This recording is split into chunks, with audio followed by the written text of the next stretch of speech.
Hello everyone, it is Joe here from OmniPoke, the channel that brings you guys everything Pokemon. If you're looking for PTCG live codes, make sure you check out the Potown store. You can get a 5% discount on your orders using that code OmniPoke. For today's video, myself and Jack are going to be going over our first tier list of Paldea Evolved.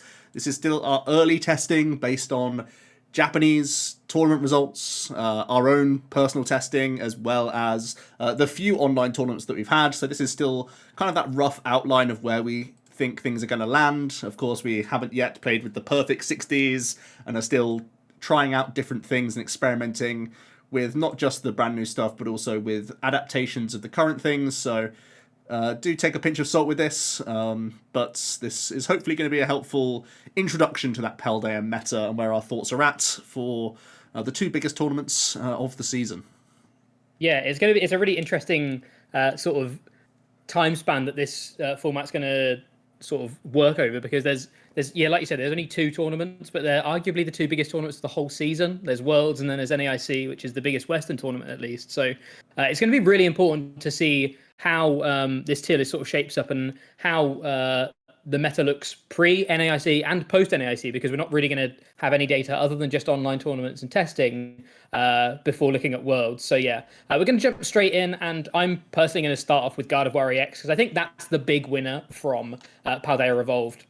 Just sort of the regular Gardevoir EX that I think had already established itself as a very high tier deck. It was a little bit fragile in places in the Scarlet and Violet format, but it had established itself as a solid archetype very, very quickly, obviously toward making second at EUIC, and it's continued to do really well, finally getting a win a couple of weeks ago from Henry. And like I say, it's the big winner. We actually think it's still in that A tier, and you'll see, spoiler alert, that it is going to be the highest placed deck on our tier list, because it gains essentially Reversal Energy and Iono, which seem like relatively sort of non-impactful upgrades in terms of sort of necessarily the attackers or whatever. But Iono is such an upgrade in terms of evolving style decks. It lets you not have to worry about researching key pieces and worrying about your resources. It also helps you in terms of disrupting in the late game, which is fantastic for a deck that has such a high power ceiling like Gardevoir, where you can really, once you've got your Curliers online and you're down to the bottom of your deck, you're really able to pretty much attack with anything you want.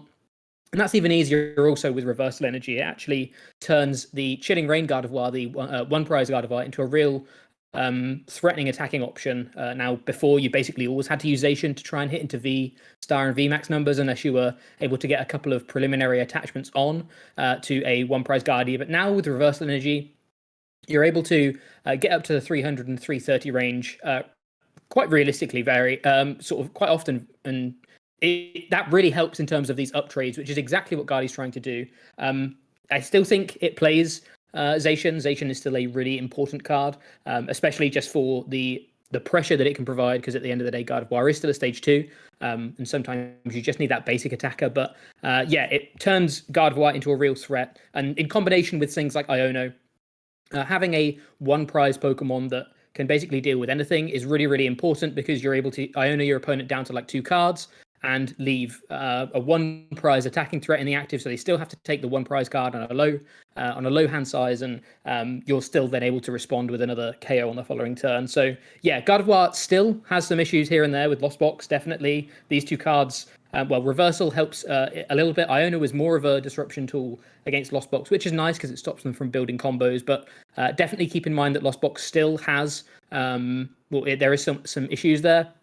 Obviously, it doesn't really help with things like Sableye stuff, which has kind of been the biggest pain for Guardi, is just constantly having Sableye sprinkle all over the Curliers and stop you from actually drawing cards.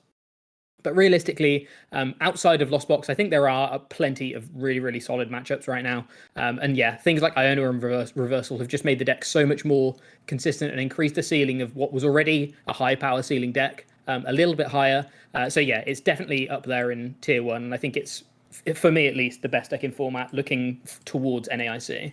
Yep, I think the exact same. Let's have a look at the new deck from Paldea Evolved, the chien-pao Baxcalibur with Palkia and Bibarel. I think both of those are pretty essential. I've played this a decent amount, and I just can't in good conscience put it in that A tier, just because it's such a high maintenance deck. You need to try and get Oftentimes, Palkia down early, as well as some Friggy need to get some Greninja cycling those energy to the discard pile very often as well. And even getting that chien-pao into the active just so you can start using its Shivery Chill is important, but then you've got that 2-prize easy target in the active position, which can be awkward. There's just a lot that you need to get rolling, and I think when your focus is trying to get that turn 2 rare candy combo very often, it's not always easy to make that happen, even if you have the option of Irida. Sometimes you need to then find the next handful of water energies, this and that. So there are just so many moving pieces in the opening stages of the game for chien-pao. It's a lot of work to get right, and I do think the lists are still being ironed out. I think there's a higher ceiling for this deck if the list is cracked. My favourite way to play the deck right now is with Pokestops and a very heavy item package, with essentially just Iono and Irida being your only supporter cards, just because of how important it is to get those early basics into play and how much search is required, and simply because of Superior Energy Retrieval being one of the most important cards, Rare Candy being a really important card. Just having Pokestops for that extra dig is massive, especially when you go first with this deck. So that's my favourite way to play. I know we have seen some Lost Cities, which can give you value against anything that has Manaphy, so you can just knock that out forever, essentially. But also just knocking out Curlias and Guardies and not allowing your opponent to recycle them can be a headache for the opponent. So I get the Lost City value, I get the Skater Spark value as well, dancing between your chien-pao EX. The issue is that you very often don't want 2 chien-pao EX actually in play because they're just so vulnerable. So there's a lot to manage. You basically have to play Bibarel if you are respecting that the opponent will be Ionoing you, and you always need to have reload of a ton of energy all in one go, so Bibarel really helps that come together. I still think it's going to be a high tier deck though, because it has 1-hit KO potential, it has pretty strong single prize threats. I think the Greninja is essentially guaranteed, and the Kyogre is still solid. I think it's very good into Lugia. I think it's pretty good in the mirror as well at times, and can be handy into Guardy, even if it's just hitting an opposing Gardevoir in the active position. I think that's fine. So I like that mix and match between single and multi-prize Pokemon. Palkia is a really good card. The more I've played with it, I definitely like it as at least a 1-1 line. So that's kind of where my head's at with chien-pao. It can do this mix and match of multi and single prizes, but it is just a lot of work in the opening stages, so there will be those games where you have just woeful board states and are going to lose in a couple of turns if things haven't aligned, if you've not hit those VIPs and whatnot. That's my biggest concern with the deck right now, and holding it back from A tier that are likely just the more easy-flowing engines in the opening stages of the game. Yeah. I'll talk about the other Gardevoir variant, the Gardevoir Mewtwo variant, that actually sort of saw some success in some of the Japanese tournaments. This is the build that sort of focused a bit more on reversal energy and that late game Mewtwo option. We've seen Gardevoir Mewtwo do or see some play already, but the deck kind of changed a little bit and focuses really on that reverse energy and playing some other 1-prize attackers and sort of using Mewtwo as a late game tool as well. It's actually another deck that I've toyed around with a lot. I've played both Guardy variants quite a bit in this format, and the deck is really, really fun. It's a nice, different way of playing Gardevoir. This, I think, even further emphasizes just how strong reversal energy is, because you get to play things like the Gallades, and I'm up to double Luxray now as well, because I think Luxray is such a brilliant card.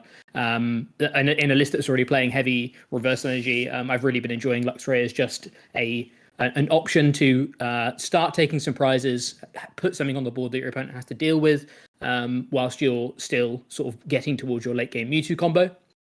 The biggest issue I've found for this deck is it just has so much more, the starts are so much more fragile than sort of compared to normal Guardy, which is kind of fine because you're less focused on getting loads of Curlia down necessarily on turn 2. You're happy to go behind on prizes because essentially a lot of the times your late game is just going to be getting the Mewtwo out, boat loading a lot of energy on, and then just popping a path down and playing an Iono.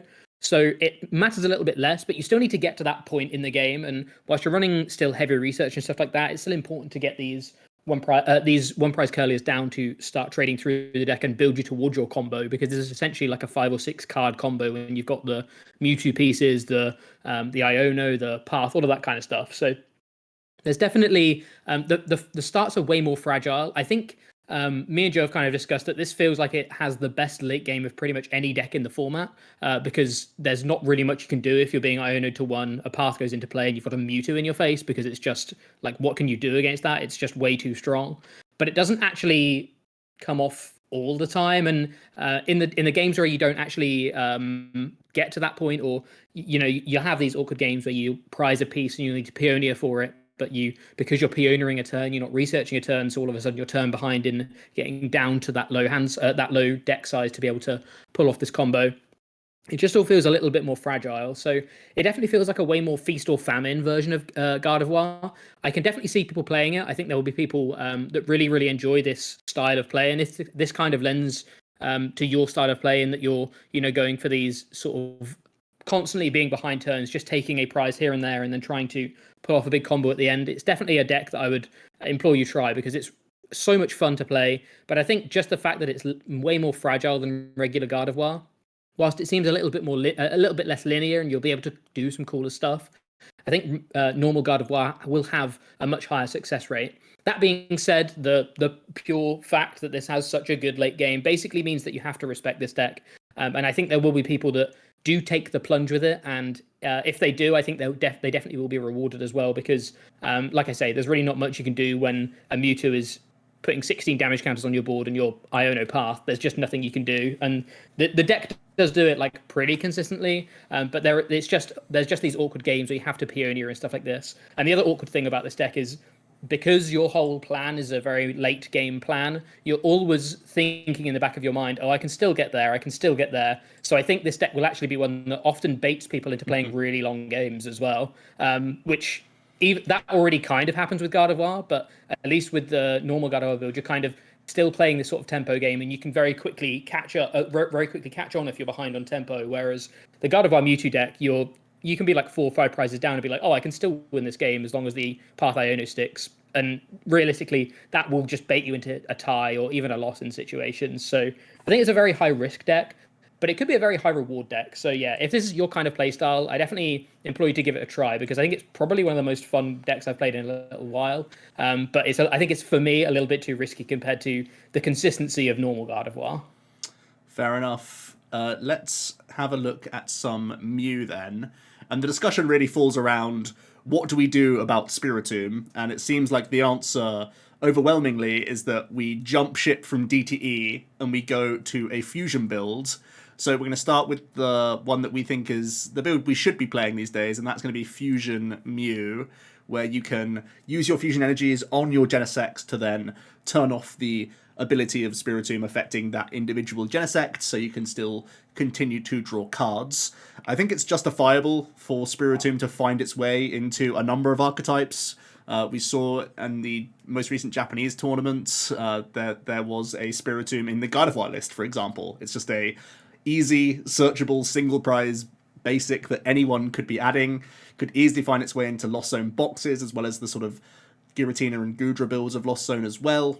They could find their way into Arceus builds, and yeah, it's a real frustration. You have to certainly respect that Spiritomb, even if you're only thinking it's going to be in like 25% of people's lists. That's still a decent amount of games you're going to have to play, and the DTE build just has a far worse time. So we're going to be dropping the DTE lower into C tier, because if you play that matchup roulette and pick DTE Mew at the right time, there may just be not enough Spiritombs in lists. But the fusion build is the safer approach, and there are some interesting techs going into the most recent fusion builds, most notably the Ice Q being a great way to firstly snipe and knock out Spiritombs, which is quite handy because then you're going on with your usual game plan, but also just having snipe pressure on Frigibacks and on Ralts even is quite important in the opening stages for that little bit of disruption and to get your nose ahead in that prize race.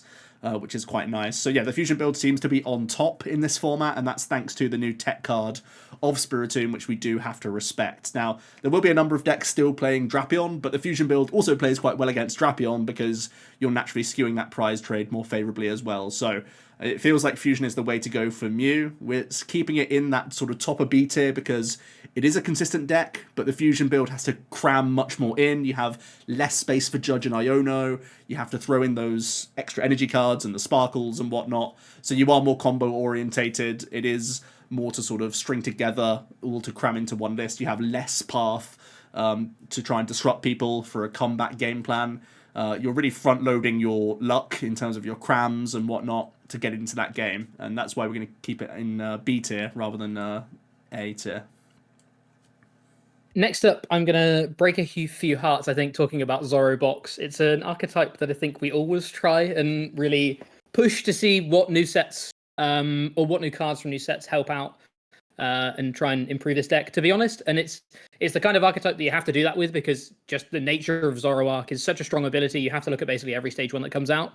In this time, it's actually reversal energy that sort of potentially breathes a new breath of life into the deck, allowing you to play a few different attackers.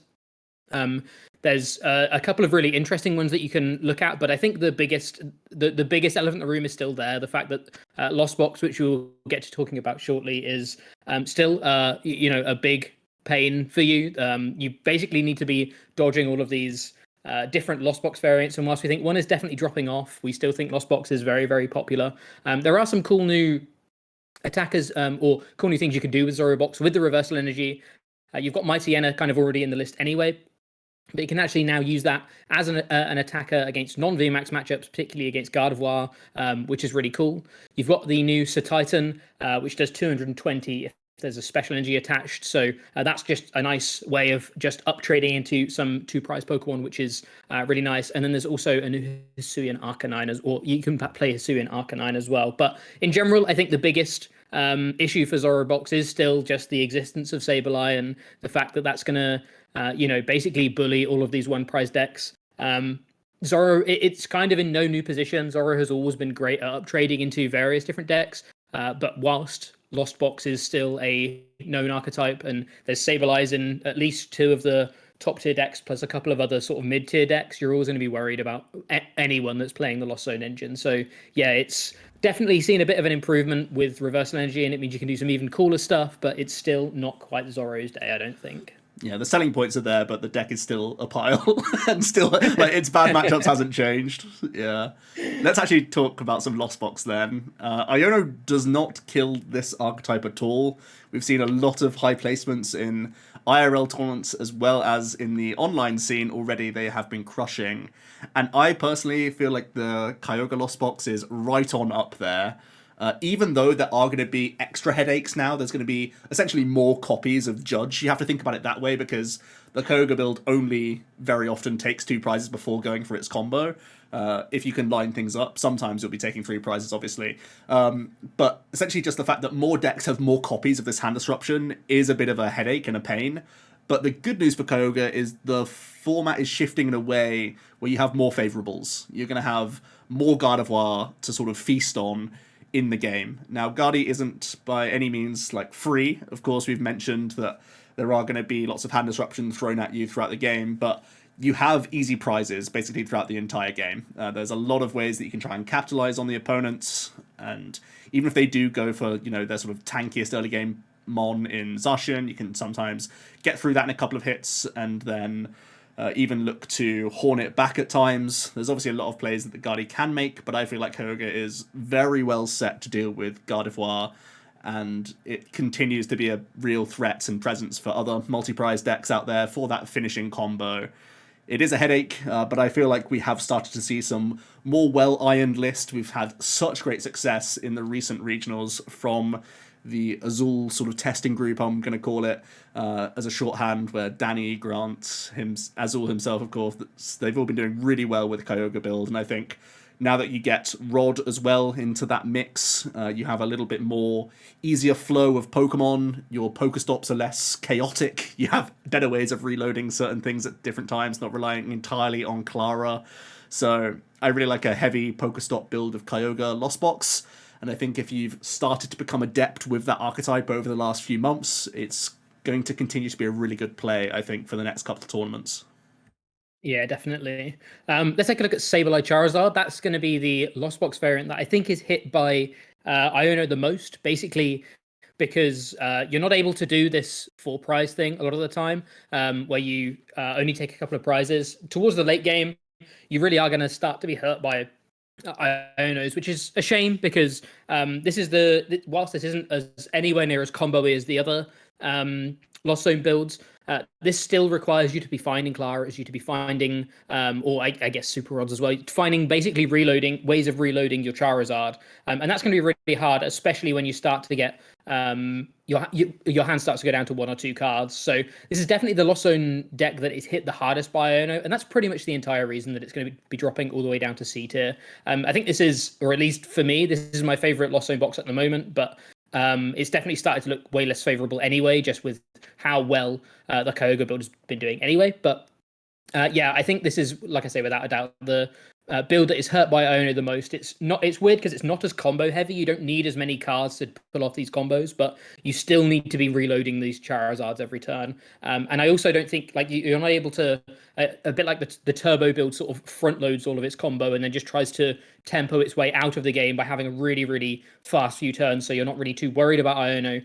This is that really like mid-range Lost Box deck that just tries to do stuff in the mid game, and it doesn't have like a super crazy opening and it doesn't have a super crazy ending. It's just trying to sort of coast its way through the game and not have any of these crazy combos. And that's actually turns out to be what disruption hurts the most, because you're not able to just have this sort of steady mid game and late game like some of these like some of the Charizard builds want to have. Whereas, like I say, like Joe says, with the Kyogre build, you're looking to have this big blow up late game. With the Turbo build, you're looking to have this really combo-y early game and not really worried about Iono. And yeah, it just doesn't really work out very well in that case for Sableye Charizard. Next up, I'm going to take Giratina. This is one of the best performers in the Japanese metagame, and honestly, it really impresses me. I'm tentatively putting it towards the top end of B tier. I could see this making that push into A tier once again. I think there are finally selling points of this archetype overplaying some of the Lost Boxes. I think pre-Paldea Evolved, it was in the shadow of Turbo, it was in the shadow of Kyogre.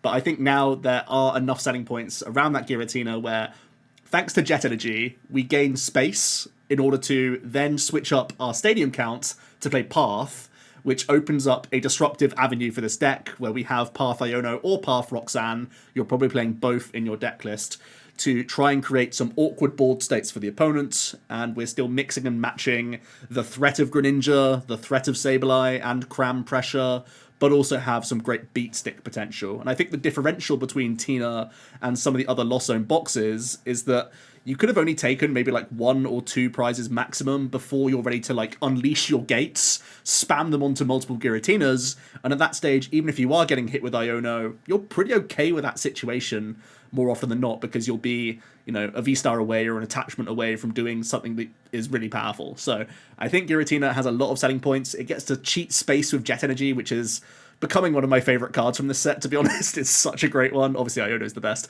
But yeah, Giratina just has a much smoother, easier to build 60 now, even with Super Rod being a big upgrade.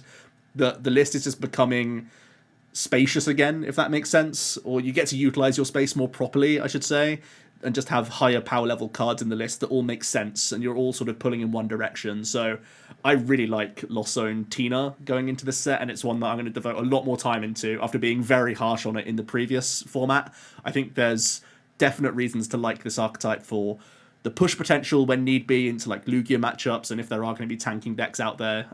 We haven't really touched on Arc decks just now, but there are going to be some chunky threats that you want to get through in the format still.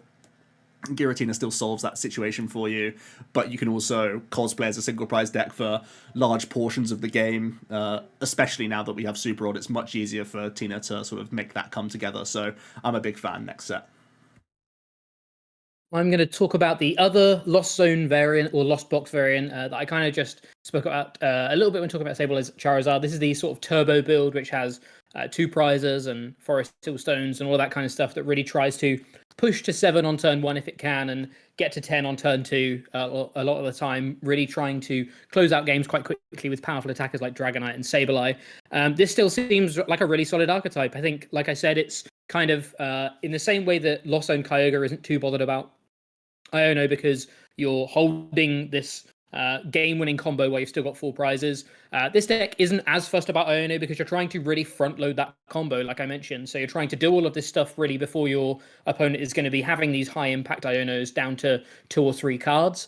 and then basically build up a board state very similar to that Giratina, where you've taken some prizes, you've already disrupted your opponent enough to mean that if they're Ionoing, they're not potentially setting up their board or preparing their board too much better, or if they're choosing not to Iono because you're providing too much pressure because of your deck, you're still able to keep these combos going. So yeah, it definitely feels like another way of sort of countering the Iono pressure that decks are going to be kind of pushing you out or trying to push you out of the game with, just by front loading all of your combo and trying to do all of this stuff, get to 7 on turn 1 and 10 on turn 2 if possible, and then kind of forgetting about whatever happens for the rest of the game, because by then you've just got Sableyes and Dragonites and all of this kind of stuff that are just doing really powerful stuff. So yeah, it's kind of a different way of dealing with the Iono problem, is just front loading it all, but it still seems really, really popular, and very, very powerful, especially when there's again some of these decks still have a really difficult lost box matchup here and there. There's so many decks that just don't deal with a early Sableye very well. Even if they're able to knock out a Sableye, just a couple of Sableyes in the early turn could basically cripple pretty much a lot of these decks. So yeah, definitely feels like a different way of dealing with the problem, but still a very, very valid one. Let's start talking about some Lugia then. I'm going to start with the brand new shiny colourless build of Lugia because I really enjoy it. I think it's an A tier deck, and that's because I think it has really good game into the other A tier decks. It seems very solid against Lost Zone Box because you have Snorlax, which is such an annoying Pokemon for the opponent to deal with, and you have similarly Snorlax, a very good single prizer, which can be continuously just putting pressure on every single prizer that Gardevoir has to offer. You have higher damage output thresholds in the form of type coverage in one way, because you have Drapion that you can power up in a turn via Archeops into Guardi or just use against Mew. And then you have Luxray as a reversal combo that you can use against chien-pao for their Palkia, or in the mirror match against opposing Lugia. So you have that high damage output, and of course you have that Weird Air option as well, which is like a one-turn nuke option that you have. It's not necessarily consistent damage output, but what I'm starting to love more and more from this format is a mixture of high damage output multi-prizes, but also efficient single prizes. And I think the boxes are just completely ticked by having Lugia Lax as a combination, where we have one of the best basics available that we can charge up and simply thump every turn with, and it creates a real headache for the other tier 1 decks. My concerns with colourless Lugia is that, firstly, you may be unfavoured in Mirror. You essentially 0% it if the opponent chooses to turn their Urshifu into a Duraludon. But even if they don't do that, the higher damage output in the Mirror from Tyranitar, I think, can be a big differential, which is a concern. But I also think decks like Goodra and I suppose Arc Tina as well, Arc Dura, if those are going to be decks, these are a bit of a headache. But I also think there's going to be less path in this format as well. It's a soft answer, but I think because DTE Mew is becoming more Fusion Mew, they at least play less path. And I think there's going to be less like random Arc decks. I think there'll just be a couple of Arc decks in total doing well in this sort of tier list. So I think Lugia's in a pretty good spot for the metagame. This is definitely the one where you're really trying to pinpoint what other people are going to play, whereas it seems like the single strike build is that more sort of like general use, has more answers to more of the field. So I feel like if you're really trying to target, colourless Lugia is great at targeting the top tier stuff. On that, I'm just going to quickly pick up on what Joe said about single strike Lugia. Yeah, it essentially feels like a way more well-rounded Lugia build that can still beat a lot of these decks, but has it's much less sort of favourable compared to colourless Lugia into the top tier decks. Like Joe mentioned, you can very happily switch the Urshifus into Duraludons once again, which pretty much locks up your mirror matchup, which is great. But also can help in a couple of other matchups here and there. And again, just serves as a really, really big wall, which is still something that is worth saying about Lugia. Quite similarly to the colourless build, you've got a variety of different attackers that range in terms of prize cards they give up, but also damage they can deal. So you're still able to do the colourless Lugia things, but with that single strike package. Yeah, I also agree. I think colourless feels a bit stronger into the expected metagame, but if you're thinking people will maybe be a bit more creative or not want to play some of these decks that obviously have a target on their back, there's absolutely no reason you can't play single strike Lugia still.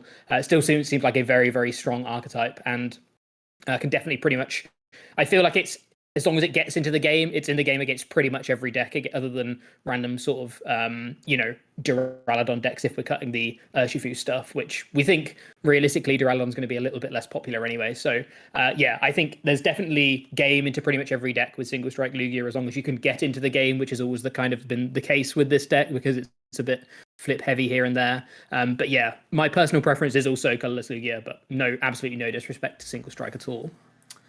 I'm going to touch on Tingloo, because that's the other new deck from Paldea Evolved. It's definitely not a super high tier deck. I have to describe this deck as cheesy. That's basically what you're trying to do.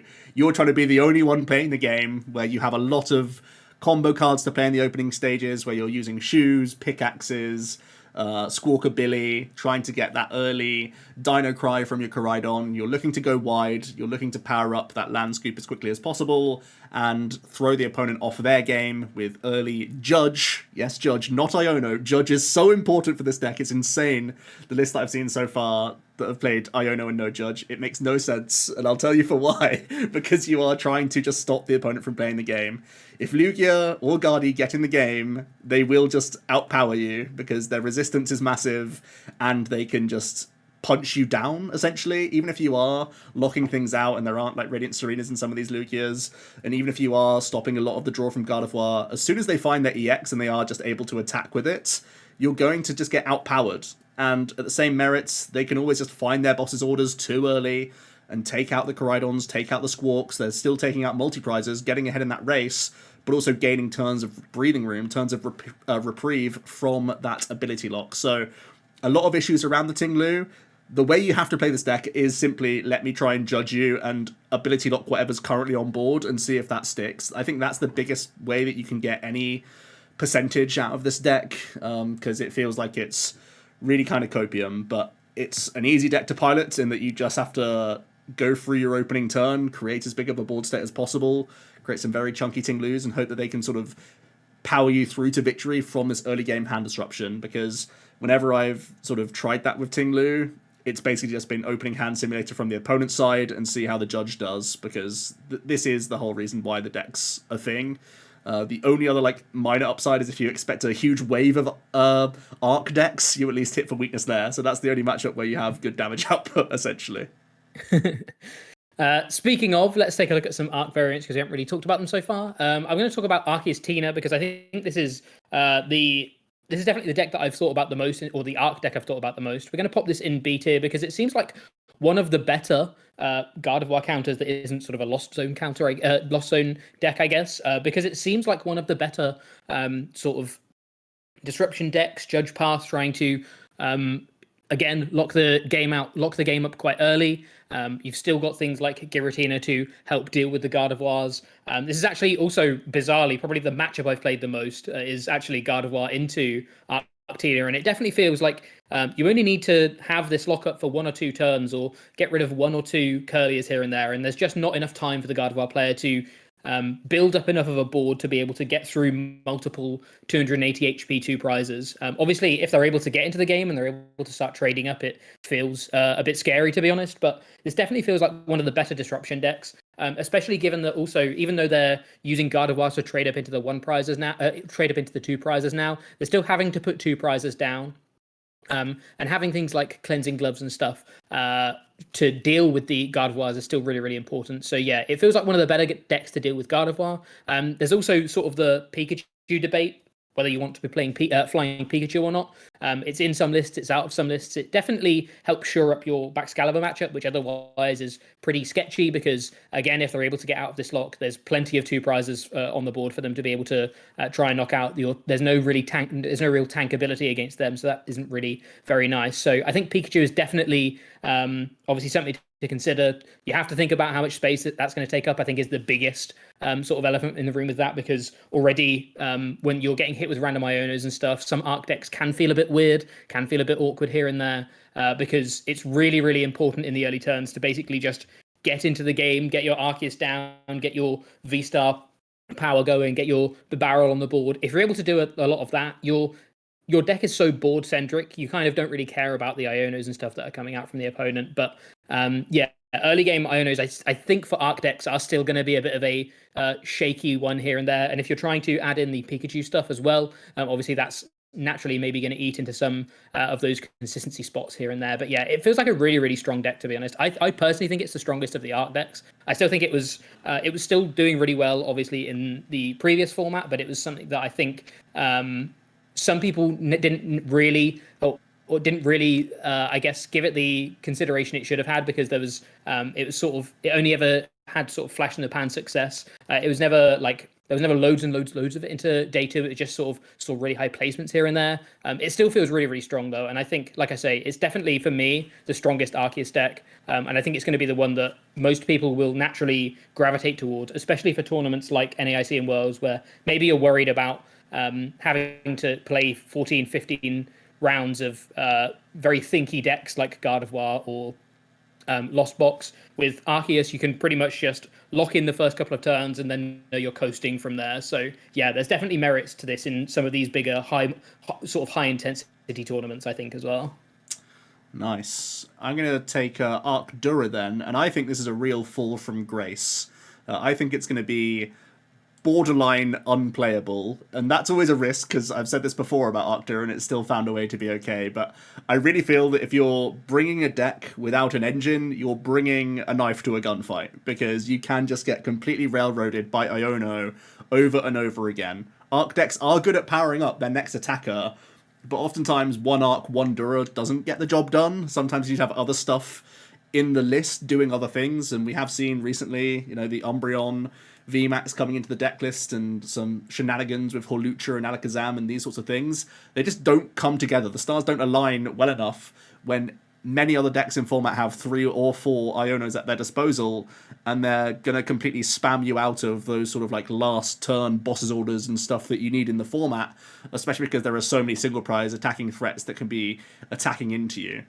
There are still upsides to Duraludon. Yes, if Colorless Lugia really takes off, that's obviously something that you have going in your favour. And yes, there are some reversal energies in Guardies these days, which are sort of unusable into the higher hit points of Duraludon. But they still have Zacian and at least 10 Psych Energy, I would say. So they do have that one-hit KO potential. And if chien-pao Baxcalibur is built properly, it should absolutely railroad Arc Dura. Chien-pao's actually very good into most of the Arc decks, like Jack was saying. The Flying Pikachu is now a consideration just to try and stabilize that. But as we know, Arc Dura right now, there are basically no ways you can defend yourself against chien-pao Baxcalibur, because they don't even play paths. So yeah, I think this is getting a much weaker deck. I definitely think there are better ways to play Arc.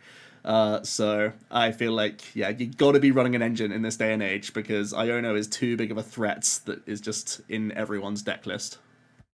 The other Arceus deck that we will briefly touch on is Arc Reggie Drago. It feels like this is more of an honorable mention than anything. Obviously, gaining things like Noivern and Squawkabilly help try and get stuff into the discard pile and have another sort of texture of attackers for this deck. But realistically, once again, it's still not got the kind of power compared to some of these other sort of more linear Arceus decks. There's some really cool things you can do with Arc Reggie Drago, but just random things like needing like all three colorless and all three colored energy and things like that. There's just little bits here and there compared to just playing Arc Tina, where yes, you're limited to one dragon attacker, one specific dragon, one specific attack. That's basically the best attack you want to be using anyway a lot of the time. There, like I say, there are some cool things that you can do with Noivern here and there, and I think Squawkabilly probably is an upgrade for the deck, obviously. But again, there's plenty of things that you're still worried about. You're still worried about the things like chien-pao. You're still worried about certain Lost Box variants that just are able to constantly upgrade into you. You are reliant on things like Noivern in that matchup, which is, having to find your one-of attacker here and there. All of these kinds of things have already been limiting Arc Reggie Drago anyway. So yeah, it was more of just a notable shout out than anything. There are some upgrades to it here and there, but it still feels like the worst of the three Arc decks. Interestingly, all three of the Arc decks we have on here are dragon-based variants, which is quite cool. But yeah, definitely feels like the worst of all three. I'm just going to take another dragon then, I suppose. Let's have a talk about Goodra at Lost Zone Box. We're going to be popping it into C tier, and this is partly because I'm a believer in some of the one-hit KO decks. Yeah, the chien-pao, we're believing is sort of in that tier 2 mix. The Giratina as well, I think there's a real reason to be playing this archetype again, and that's a real worry for Goodra. Even seeing reversal energies coming into the Guardy list make it more awkward for Goodra. There are just more things that can go over the top and get those KOs, which is concerning. I do think Goodra is happy to play Iono as well as Roxanne, just like the Giratina will, and it's also happy to receive some Jet Energy to help it essentially revert back from that Melanie build that we've seen towards Quad Gate again, and just go all in on those Comphase and Chorus and whatnot, and just develop that way. You get also Artisan as well, which is a pretty reasonable card for you. So there are some upgrades here, but I just feel it's a more volatile format for Goodra. Again, this is partly down to whether or not we're going to continue to see Urshifu or Dura in these Lugia builds, or if there's going to be a heavy weighting to Colorless. I suppose any percentage lost from Single Strike towards the Colorless build is an upgrade for Goo. But again, that's a sort of metagame risk that I think you're walking into with the upticks of these other one-hit KO decks in the format. Let's talk about Rapid Strike Box. This is a deck that already kind of sees a little bit of play here and there. We're going to pop this right at the top, well, quite near the top of Tier C. Still feels quite risky, especially given that Gardevoir gets better. And I think even though, like, on paper you might think, oh, there's loads of little basics to be able to try and take multiple prizes on. Just like Gardevoir EXs alone are really difficult for the deck to deal with at times, which is quite annoying. There's still plenty of lost boxes for you to try and farm, which is worth keeping in mind, and why it still definitely falls into that C tier.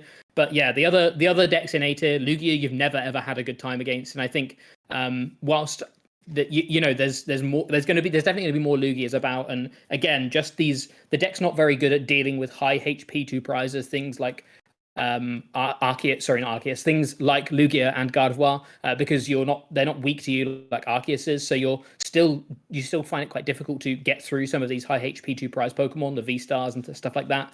And because of that, that's kind of what's going to temper it still back in that C tier.